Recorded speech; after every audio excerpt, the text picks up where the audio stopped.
ദൈവത്തിൻ്റെ അതിപരിശുദ്ധ നാമം മഹത്വപ്പെടുമാറാകട്ടെ. നമ്മളിന്ന് വായിക്കുന്നത് ലൂക്കോസിൻ്റെ സുവിശേഷം 19-ാം അധ്യായം 29 മുതലുള്ള വാക്യങ്ങൾ. ഒലിവുമലയ്ക്കരികെയുള്ള ബെത്ഫാഗെ, ബെഥാനിയ എന്നീ സ്ഥലങ്ങളെ സമീപിച്ചപ്പോൾ അവൻ 2 ശിഷ്യന്മാരെ ഇപ്രകാരം നിർദ്ദേശിച്ചയച്ചു: എതിരെ കാണുന്ന ഗ്രാമത്തിലേക്ക് പോകുവിൻ. അവിടെ ചെല്ലുമ്പോൾ ആരും ഒരിക്കലും കയറിയിട്ടില്ലാത്ത ഒരു കഴുതക്കുട്ടിയെ കെട്ടിയിരിക്കുന്നത് കാണും. അതിനെ അഴിച്ചു കൊണ്ടുവരുവിൻ. ദൈവമേ, സ്തുതി നിനക്ക് യോഗ്യമാവുന്നു. ഭാരിക്കുമോ. ക്രിസ്തു യെരിഹോയിൽ നിന്നും പടിഞ്ഞാറോട്ട് ജെറുസലേമിലേക്ക് യാത്ര ചെയ്തു വരികയാണ്. നമ്മൾ കാണുന്നുണ്ട്, ആ ജെറിക്കോയുടെ വഴിയിൽ വെച്ചാണ് അന്ധനായ മനുഷ്യന് ക്രിസ്തു സൗഖ്യം കൊടുക്കുന്നത്. പിന്നീട് ജെറിക്കോ പട്ടണത്തിൽ വെച്ചാണ് ക്രിസ്തു സക്കായുടെ വീട്ടിൽ അത്താഴത്തിന് അന്ന് പോകുന്നത്. ഒരു കൂട്ടം ശിഷ്യന്മാർ യേശുവിൻ്റെ ഒപ്പം ആ ജെറിക്കോ വിട്ട് യെരുശലേമിലേക്ക് വരുന്ന ക്രിസ്തുവിനെ അനുഗമിക്കുന്നതായിട്ടും നമ്മൾ വായിക്കുന്നുണ്ട്.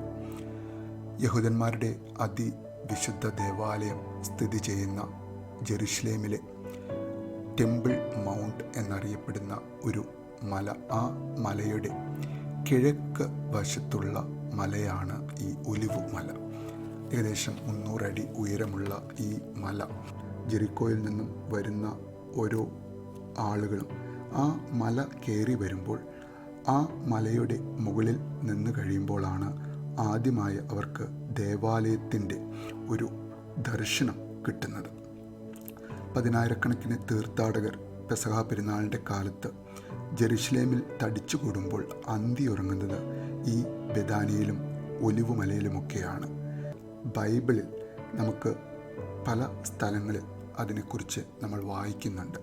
യെരുശലേമിനെ പൊതിഞ്ഞിരിക്കുന്ന വിവിധ മലകളെപ്പറ്റി പഴയ നിയമത്തിൽ സങ്കീർത്തന പുസ്തകം 125-ാം അധ്യായം 2-ാമത്തെ വാക്യത്തിൽ പറയുന്നത് ഇങ്ങനെയാണ്: പർവ്വതങ്ങൾ യെരുശലേമിനെ ചൂഴ്ന്നു നിൽക്കുന്നത് പോലെ കർത്താവ് ഇന്നും എന്നേക്കും തൻ്റെ ജനത്തെ വലയം ചെയ്യുന്നു എന്ന് എഴുതിയിരിക്കുന്നത് നമുക്ക് കാണാം.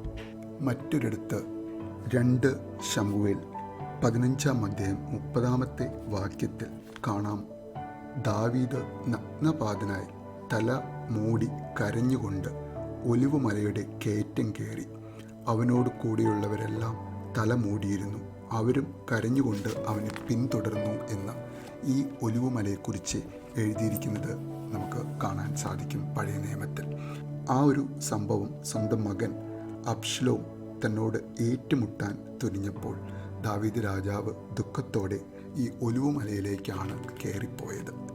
നമുക്ക് വീണ്ടും കാണുവാൻ സാധിക്കുന്നത് ബെഥാനിയ, ബെത്ഫാഗെ എന്നീ 2 സ്ഥലങ്ങളാണ്.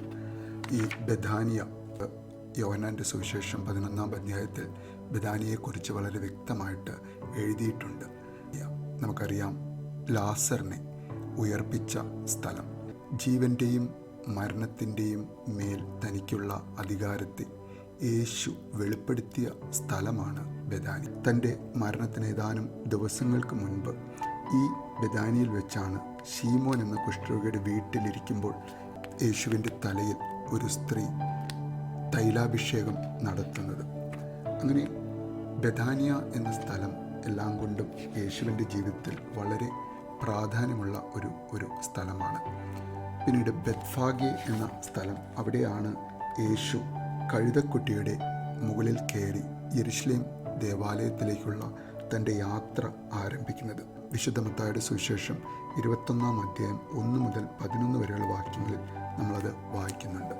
ക്രിസ്തുവിൻ്റെ കൂടെ ഈ ദിവസങ്ങളിൽ ബെത്ഫാഗയിലും ബെഥാനിയയിലും ആയിരിക്കുന്ന ജനത്തിൻ്റെ കൂട്ടത്തിൽ നമുക്കും ആയിരിക്കാൻ ആഗ്രഹിക്കാം.